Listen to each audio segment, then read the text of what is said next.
श्री गोपाळ कृष्ण भगवान की जय। लीळा नंबर 222।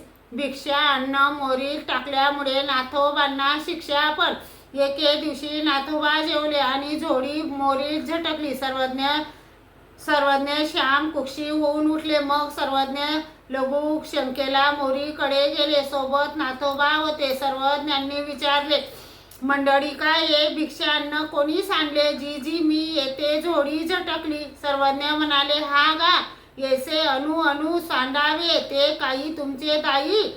आपण येया लागे त्याची मागी जे की तुम्ही महात्मे हो। महात्म्याने आपले सीत मुंगिये आदी करोनी नेवो नेंदावे हो जी। मग सर्वज्ञ म्हणाले, ही सीते उचला असे सांगून ती सीते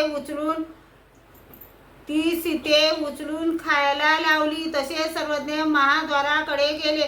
तेथे भट्टोबासांनी विचारले, जी सर्वज्ञ भिक्षा अन्न वाया जाऊ देत नाही, तर भिक्षा अन्नात असे काय आहे जे वाया जाऊ देऊ नये? सर्वज्ञांनी सांगितले, वानऱ्या भिक्षा अन्नी सावावो फळ अमृत जाती। भट्टोबासांनी म्हटले, जी ना कोणी अमर झालेले दिसत आणि ना कोणी अमर झालेले ऐकण्यात येते। सर्वज्ञांनी सांगितले, वानऱ्या ज्याने चतुर्विध कर्मफळ चुकते ते अमृत नव्हे का?